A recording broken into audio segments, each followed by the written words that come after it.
ईद आने वाली है तो ज़ाहिर है कि सभी घरों में जो है क्लीनिंग का काम लगभग पहले ही शुरू हो जाता है, 10 से 15 दिन पहले। और इन टाइम पर जो है वो वाली सफाइयाँ होती हैं कि बस हमने जो है एक अच्छा सा जो है साफ़ सा कपड़ा लेना है, बस थोड़ी सी डस्टिंग करनी है और जस्ट हमें शीट्स वगैरह लगानी है, अपनी डाइनिंग टेबल ऑर्गेनाइज़ करनी है। यूटेंसिल्स से हमारे जो चीनी के यूटेंसिल होते हैं, तो मेरे ख़्याल से इकट्ठा सफाई तो कोई भी नहीं करता होगा, क्योंकि क्लीनिंग का काम इतना बड़ा रहता है। फिर गर्मी इतनी ज़्यादा हो रही है, तो ज़ाहिर है कि सब लोगों ने जो है पार्ट्स में ही किया होगा, और मैंने भी पार्ट्स में ही किया है। तो मैंने ये व्लॉग जो था काफ़ी पहले शूट करके रखा था, पर मैं अब ईद के ओकेजन पर इसको पोस्ट करूँगी। अस्सलाम वालेकुम, कैसे हैं आप लोग? उम्मीद है आप सब खैरियत से होंगे, ठीक ठाक होंगे, और हम सब भी आपकी दुआओं से खैरियत से हैं। तो चलिए व्लॉग स्टार्ट करते हैं। तो ये अलमारी बड़ी मैसी हो रही थी, और ये डाइनिंग टेबल पर भी काफ़ी मैस फैला हुआ था। अच्छा ये रहता है कि डाइनिंग टेबल पर रोटी का पॉट भी रख दो, अगर हम कोई ग्रॉसरी लाए हैं तो वो भी रख दो। थोड़ा सा ये रहता है कि डाइनिंग टेबल पड़ी है तो रखने के लिए यही जगह है, यही दिखती है हमें, तो इस पे ही रख देना है सब कुछ। बुक्स भी रख देनी है, और जितने लगभग अगर यूटेंसिल वॉश करके रखे हैं तो वो भी इस पे रख देने हैं सुखाने के लिए। तो आज चलिए हम इसको क्लीन करेंगे और थोड़ा सा डेकोर भी करेंगे। पहले तो मैंने फटाफट से जी सारा सामान हटाया है, और जी सामान हटाने के बाद सामान हटाते हटाते मुझे मिला ये 20 रुपये का नोट, तो मैंने डाल दिया था रिज़ान के मनी बैंक में। उसके बाद मैंने सारा जो है ये सामान हटाकर, उसके बाद मैंने इसको जो था कवर को मैंने जो था मशीन में डाल दिया था धोने के लिए। इतनी देर से मैंने सारी जो क्लीनिंग थी इसकी वो सब करी, और इतनी देर में मेरा कवर जो सूख कर रेडी हो गया। फिर मैंने इस पर कवर लगाया। अच्छा ये वाला काम ना बहुत बड़ा लगता है, क्योंकि थोड़ा सा वेट करना पड़ता है कि कवर जब सूख जाएगा तब इस पर लगाया जाएगा। नहीं तो इस देर में मैंने क्या करा, मैंने एक गीला सा साफ़ कपड़ा लेकर जो है कवर, इसका जो नीचे वाला कवर है, अच्छा मैं डबल कवर बिछा दी क्योंकि मेरी ट्रांसपेरेंट है ये ग्लास जो है। तो मैंने इस पर ना जो 1-2 कवर लगाए हैं, एक तो लगाया है मैंने इस पे जो रेगुलर जो लोग लगाते हैं, एक मैंने जो है इस पे जो है वो उसका तौलिया वाला कवर लगाया है टॉवेल का। तो मैंने इसको अच्छे तरीके से जो वो साफ़ कर लिया है, और साफ़ करने के बाद मैंने ये कवर लगा ही रहने दिया। इसके ऊपर जो दूसरा नेट का कवर है मेरा टॉवेल वाला, वो मैं इस पर लगाऊंगी। तो चलिए स्टार्ट करते हैं। अच्छा तो ईद का जो काम होता है बड़ा अच्छा सा लगता है कि ईद की सफाइयाँ शुरू हो रही हैं, ईद आने वाली है, और बस इंतज़ार रहता है कि ईद आने वाली है, ईद आने वाली है, और कल ही ईद है। और ये वाला कॉर्नर भी जो है क्लीन करूँगी, क्योंकि ये काफ़ी ज़्यादा मैस हो रखा है। यहाँ पर डाइपर बैग, स्कूल बैग, और ज़िदान की जो पुरानी बुक्स हैं जो कि नर्सरी की थी वो मैंने बहुत संभाल कर रखी इस बैग में, चॉकलेटी वाले में। क्योंकि ज़ाहिर है कि जब बच्चा जो है जैसे उसकी स्कूलिंग स्टार्ट ही होती है तो कुछ मेमोरीज़ होती हैं, तो इस वजह से मैंने जो जितनी बुक्स, नोटबुक्स वगैरह हैं सब इसमें जो इस बैग में स्टोर करके रखी हैं। तो ये वाला कॉर्नर तो जी हो गया था सेट। अब इसके बाद हम लगाएंगे अपना जो है डाइनिंग कवर। तो ये कवर जो है मैंने ऑनलाइन मंगाया था, काफ़ी ज़्यादा अच्छा निकला, और कम से कम इसको 1 साल से ऊपर हो गया। ये कहीं से भी जो है ज़रा सा टॉन नहीं हुआ है, और इस पर थोड़े से स्टेन रह जाते हैं। बच्चे जिस घर में बच्चे होते हैं थोड़ा सा होता है, लेकिन मैं इसको जो अगर अच्छे से वॉश कर लूँ तो चमक ही जाता है। तो मैंने इस पर और जो मैट्स थे अब मैंने वो भी रखने हैं इस पर। और जिस दिन अगर जैसे साफ़ सफाई होती है ना, घर इतना अच्छा लगता है, इतनी अच्छी अच्छी वाइब आती है, मन करता है कि हमेशा ऐसी रहे, लेकिन ऐसा नहीं होता है बच्चों के घरों में। अच्छा मेरे घर में बच्चे जो भी मैस फैलाते हैं मैं इमीडिएट साफ़ नहीं करती हूँ। बच्चों का घर है, बच्चे नहीं करेंगे तो हम करेंगे।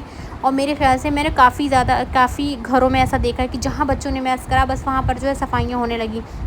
मैं ऐसा बिल्कुल नहीं करती हूँ कि बच्चे हैं और मैं अपनी कैपेसिटी के हिसाब से करती हूँ कि मैं दिन भर भी करूँ, ऊपर से फिर जो बच्चों ने मैस फैलाया है वो भी उसी टाइम में इमीडिएट साफ़ करूँ, तो मुझसे तो भाई ये नहीं होता।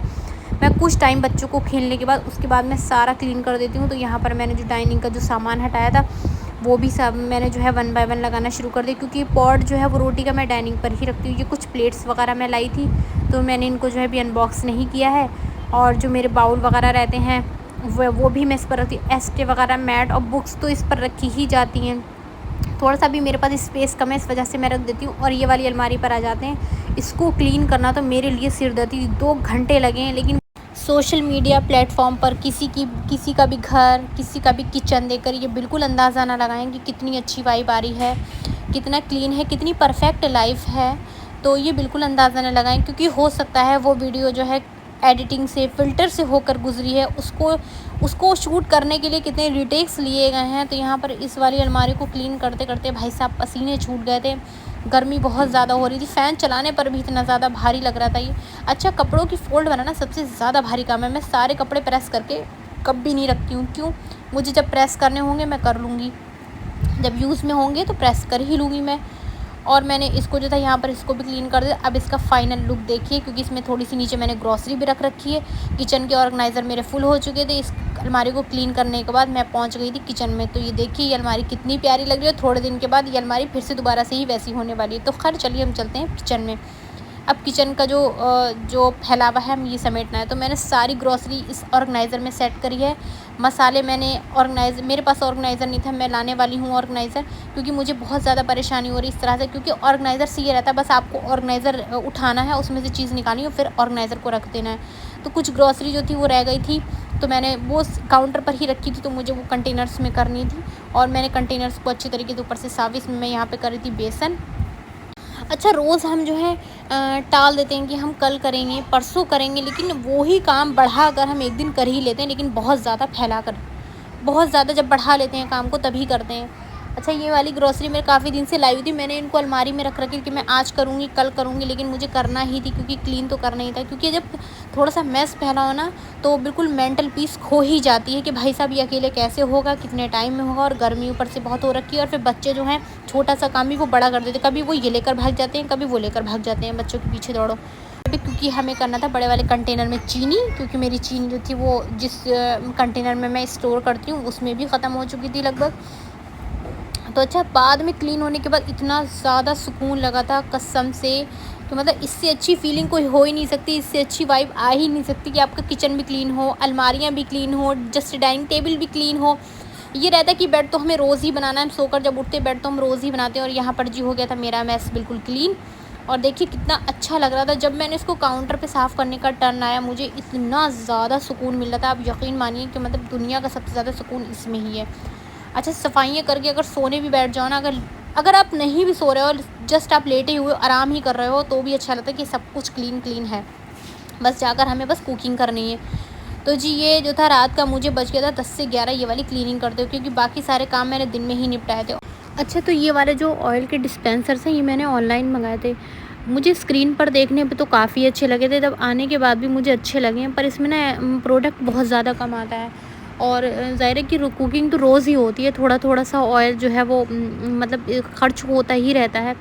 तो इसमें मैं ये सोच रही हूँ कि मैं इसको ना प्लास्टिक के ही लूँ। कोई ऐसा टाइम होता है कि कभी हाथ ऐसे होते हैं कि हाथों से छूट जाए, मुझे थोड़ा सा डर भी लगता है। ग्लास के हैं ये डिस्पेंसर। ये कुछ ग्रॉसरी मैंने जो थी इस डलिया में रख दी थी, और मुझे ये जो एग कैरेट है इसको एग वॉश करके ही रखती हूँ मैं, क्योंकि वॉश किए हुए होते हैं कि फ्रिज से निकाले और यूज़ करनी है। इस तरह से ना थोड़ी सी आसानी भी रहती है कि अगर चीज़ें वॉश की हुई। और एग कैरेट तो ज़ाहिर है कि मैं धो के यूज़ कर, क्योंकि बड़े गंदे से लगते हैं।